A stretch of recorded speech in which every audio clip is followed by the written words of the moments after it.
Jina naitwa Roni Peter Mwapili, mtumishi katika shirika lisilo la serikali liitwalo Assistance, na nafasi yangu ni project officer, afisa mradi.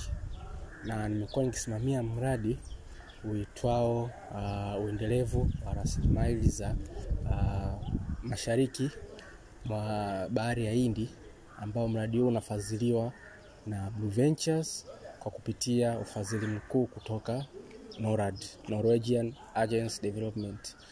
Na mradi huu umekuwa ukitekelezwa katika wilaya ya Mkuranga kwa kipindi cha miaka mitatu kuanzia mwaka 2022 na unaenda kutamatika mwaka 2025 mwezi wa 6. Maana yake kipindi hicho kilichokuwepo.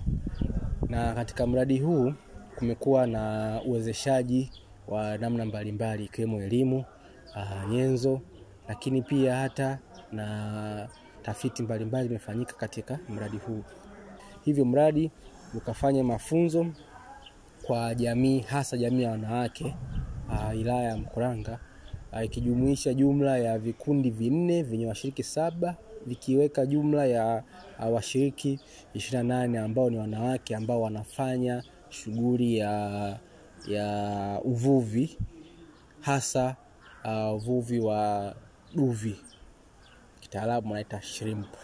Na mafunzo haya yaliwezeshwa na Assistance, lakini kwa kupitia wawezeshaji wa elimu kutoka SIDO, shirika la serikali linalohusika na viwanda vidogo vidogo, maendeleo ya viwanda vidogo vidogo, SIDO.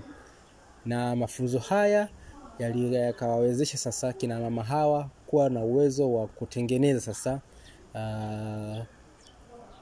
bidhaa mbalimbali zitokanazo na uvuvi, ikiwemo unga wa lishe, lakini pia hata wamepata sasa fursa namna gani ya kuongezea thamani mazao ya bahari, na maanisha uvuvi, na umekuwa sasa na thamani zaidi ya ile thamani iliyokuwa wakifanya mwanzoni. Mafunzo haya ya elimu ya ujasiriamali, lakini hata elimu ya masoko, elimu ya kuwa na ustahimili wa kifedha, tunaita financial literacy, elimu ya namna gani sasa ya kutofautisha biashara na mambo mengine ambayo yanaweza kurudisha nyuma kama mambo ya kifamilia na mambo kadha na kaza ambayo yanaweza kurudisha nyuma zile jitihada ambazo zimekuwa zikitolewa. Lakini hata elimu ya namna gani sasa ya kutunza rekodi za kifedha, ili iwawezeshe wao kujua wametoka wapi, wanaelekea wapi, na ukuaji wao mzima. Na elimu nyingine, elimu ya utandawazi, elimu ya kujua sasa masoko sasa hivi sio lazima uhamie katika kusambaza, lakini kuna elimu pia ambayo wanapewa hapa, elimu ya kutafuta masoko kwa njia ya kidijitali, hasa mitandao ya kijamii. Pia ni elimu ambayo wanapatiwa, yote ya kuwezesha sasa ili wao waweze kupata namna bora kabisa ya kukuza kipato chao.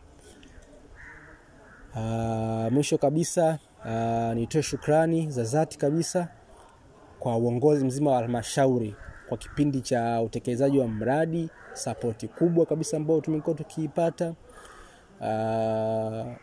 Tumefanya kazi kwa kufanya kazi pia na halmashauri, viongozi wa halmashauri, maafisa uvuvi, kuanzia ngazi ya mkurugenzi mtendaji wa halmashauri mpaka ngazi ya vijijini pia.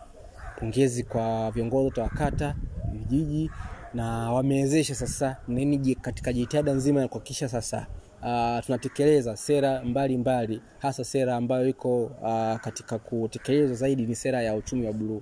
Tunafahamu kabisa hii ni sera ambayo ni sera bora kabisa ambayo itatuwezesha sisi kama taifa la Tanzania kuna namna gani bora ya kutumia rasilimali zinazopatikana kwenye bahari, ili sasa kuweza kunufaisha kuanzia jamii za pwani, lakini hata sekta nzima ya uvuvi.